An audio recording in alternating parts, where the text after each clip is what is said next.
Another big step. Well, it's partly because I was working on the helicopters and stuff like that, but I wanted to get reversible props or featherable props basically, because also plus the air is thinner at high altitude and thinner at low altitude.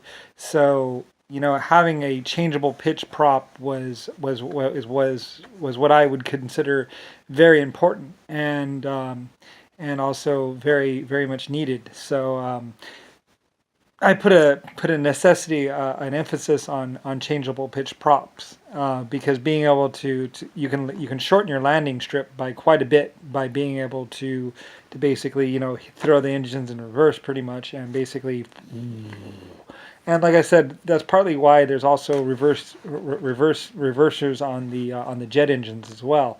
But reversing a jet engine, cut with exhaust running at 5,000 degrees or 5,000 degrees or whatever it is, I don't really know off the top. I used to know, but now I don't.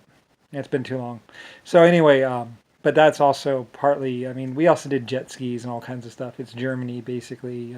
I mean, what people would consider Renault or old Reliant. The English would or Irish would have said the old Reliant plant because it was called they were called Reliant or Reliables.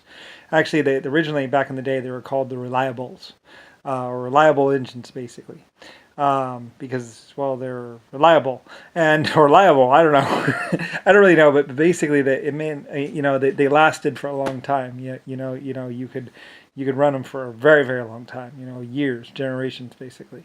They used to have what they called generation engines, which were basically they're basically titanium engines. That they would get pitting and some other stuff, but basically they would last a really really really really really really really really really long time, like basically the rest of your life. Thin wall titanium basically and stuff like that. Engines that would last forever and were actually lighter than the cast iron and just as strong. So anyway, we did that. They're all gone basically. It's turned over to aluminum and other kinds of engines. But whatever. I don't really care.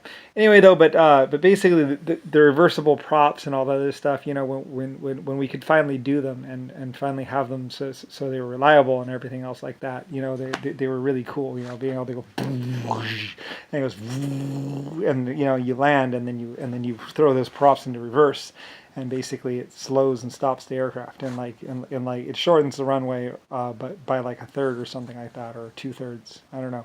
With brakes and reverse props you can land an aircraft really fast. So anyway though it made runways not have to be so long and all that other stuff. And also, when you're landing in mud or silt or something like that, well, there's different kinds of landing techniques for landing in soft soil or mud. You don't really want to do the same things for every landing condition, which is why a lot of my pilots, I used only seasoned pilots, that really knew how to land an aircraft because some of the runways that we used were not always in the best of shapes. Sometimes there's a pothole where it's like, yep, you gotta watch out for that pothole. Got to keep the left wing up just a little bit, just until you clear that pothole, and then you can set her down.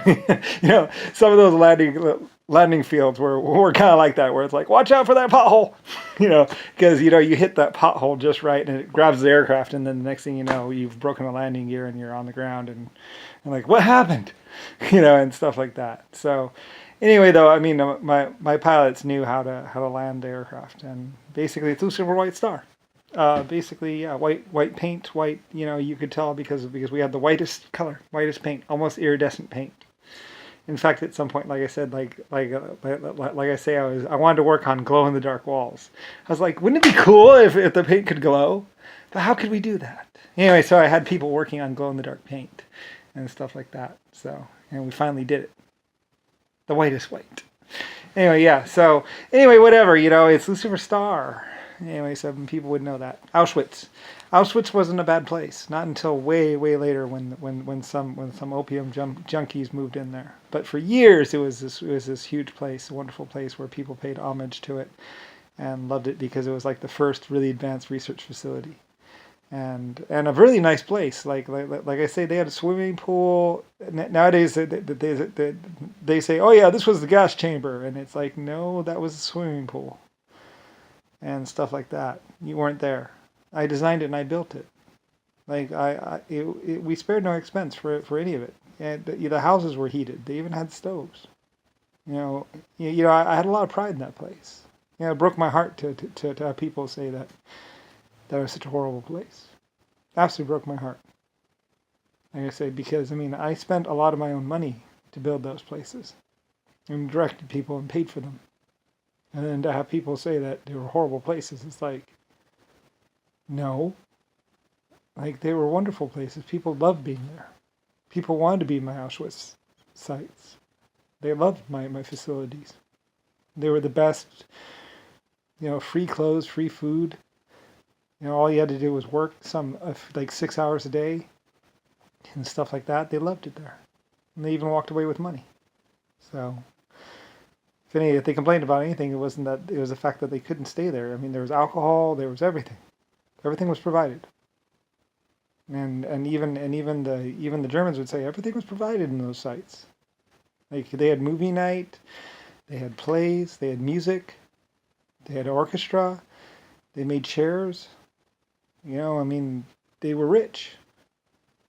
There's a lot of money in those sites, and people kept on trying to attack or trying to find out what was going on in them.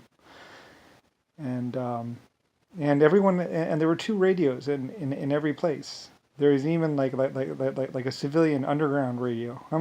Of course the Germans knew about it. They gave it to the Irishmen inside the camps, so they could talk to the outside world somewhat, to keep them from getting bored. We listened in a little bit. I'm sure they listened in a little bit, but it's like, whatever, we're all friends. We're all working together. So, it was years later on that a few people who killed some people and then escaped or something like that tried to say that bad things had happened there to them. And it's like they were liars. They were just lying. And then other people, they wanted to take me down. And it's like, I love my Germany. My Germans were wonderful. They would die for me. They wouldn't die for other people, but they would die for me. Because I was the one who had brought them so far. A true leader, a true creator. So anyway, Nixon didn't understand it. JFK didn't understand it. Other people didn't understand. Yeah, whatever. Doesn't matter, But that's how we got all our technology, computers, science. And like I said, you'll find out later on that there's 12 other races or 12 other life form types that will know you. And I created them as well. Somebody was trying to have them kill other life forms and stuff like that. And it's like, no, they're not your pets. They're my life forms. I created them. They're not yours to lead. They do things for me and me alone. Some male or some guy was trying to order women around, like trying to lead the female population. It's like, no. They lead themselves or I lead them. Not some other male. They don't work for some other guy. They work for me. Or they work for themselves.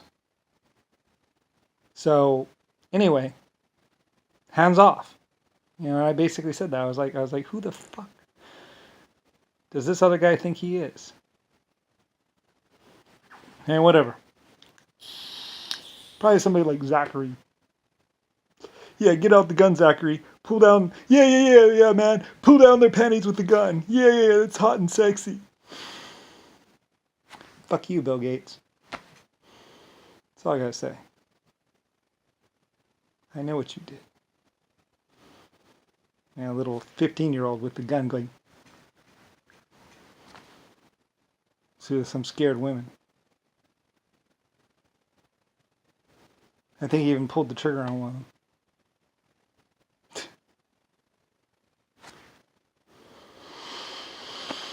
I'm sorry. Like I said, this is not a channel you want to subscribe to. I was angry.